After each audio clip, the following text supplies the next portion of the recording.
Mary, it keeps happening. I don't know how to stop it. I don't know what to do. If this goes on, I'm afraid I might do something stupid. Something that'll make my life a living hell. Please help me. I love him but hate him with the same token. I hate him with love. Berthila opened up to her friend Mary, who sat next to her holding a cup of home-brewed coffee. The cup had words on the side that read, "Best mom ever." "Why do you still hold this grudge with him? The boat has already sailed, Illa." "Why dwell?" Mary asked Illa. She called her Illa because she always felt Berthila was such an odd name. Why not use the last part of her name that was more common and slid off the tongue with practiced ease? Illa. Tears dwelt in the corners of Illa's eyes as they did every time she and Mary shared a room. She sucked them back with a quick blink before turning to Mary's question. "Love is blind, and as you know, I always wanted kids." He knew this. Our first pillow talk can attest to the fact. He was naive about it at first, or so I thought. I was always adamant that having a son or a daughter running around wasn't such a bad thing. He always shut me down when I brought up the issue. Years came, years went. He was always there for me. He made me whole. And the thought of bearing a child became more and more vague. You're right, the boat has already sailed. I'm 63, and after what keeps happening, I now believe that was the worst decision I ever made. Sacrificing my longing to bear a child for a man who looked at the world with different eyes than I did. We were both healthy and capable of having kids. I should have never gave up or gave in to his beliefs. He always told me how the world wasn't a safe place to bring in kids. I love him. That made it easier for me to see his point, which I now regret. After those last words, Illa tried to hold back her tears with a blink. Her eyelids failed her this time. Sometime last week. Illa cocked her shotgun. Her ears didn't deceive her. Now certain, the cries of help she heard earlier weren't in her head. And she definitely didn't imagine the loud gunshot sound that just filled her ears. With the shotgun in her hand, she started towards the west, where the bang came from. 5 minutes deep into the woods, she was stopped dead in her tracks. A blood trail. She had to be on the right path. She investigated the area with her eyes. Now, her shotgun raised and held in a ready-to-fire position. The coast seemed to be clear. She now proceeded to follow the trail of blood. She cleared through a thick bush with her shotgun, paving way for her eyes to meet a young lady, approximately in her mid-20s. And next to the lady was a big furry dog soaked in blood. The lady had her head down next to the dog with her hands wrapped around it. Illa noticed a gun next to the lady. This made her stop completely and tried to strike a conversation with her. "Hey Han," Illa said as she lowered her shotgun, showing she was friendly. The lady raised her head and quickly reached for the gun. With a shaking hand, she pointed it at Illa. "I'm not here to hurt you. I heard you calling out for help and..." The lady burst into tears, cutting Illa's words short. "I had to do it. I couldn't see her suffer anymore." "It's okay, Han. I'm here to help." The lady's eyes turned to the lifeless animal. Illa walked up and crouched next to her. She then rested pats of comfort on her back. "It's okay, Han. It's okay. Everything is going to be okay." The lady leaned in on Illa's shoulder. Small cries came out of her, accompanied with tears. "Let me take you home. I'll put her in the trunk," Illa said, pointing at the lifeless being with her chin.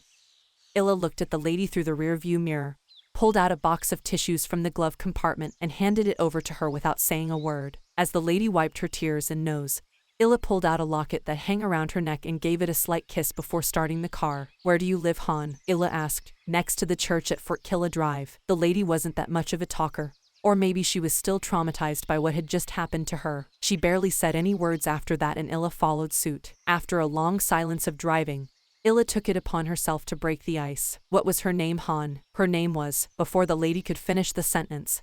Police lights pierced through the rear windshield. "Not this again," Illa grunted. She pulled over to the side of the highway and watched through her side mirror as a police officer approached her car. He knocked on the driver's seat window and gestured for Illa to roll down her window, and with the same finger the officer ordered her to get out of the car. Illa stepped out of the car and had a conversation with the cop.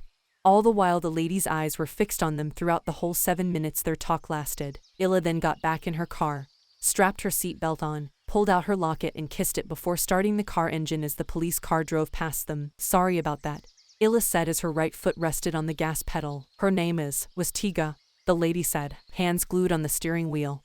Illa didn't move her lips.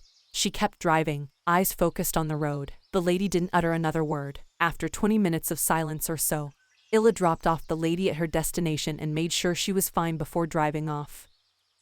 A while later, Illa looked up at her clock.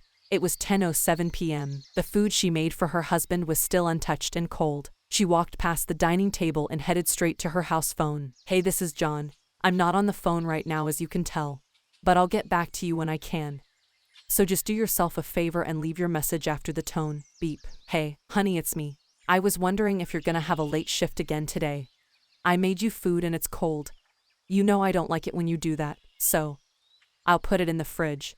You can warm it up when you get home, my love. I won't stay up today, because the last time I did you didn't come home until 7 a.m. I had a long day today and I can't wait to tell you all about it. I almost got to use the shotgun you gave me.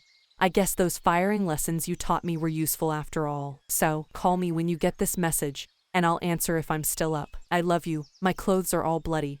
I'll take a shower and hit the hay. I love you, honey.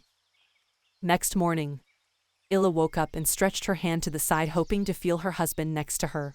But a cool pillow invited her hand with disappointment. She got up and headed straight to her kitchen, opening her fridge. The food she left was still untouched. She grabbed her phone and dialed her husband's number.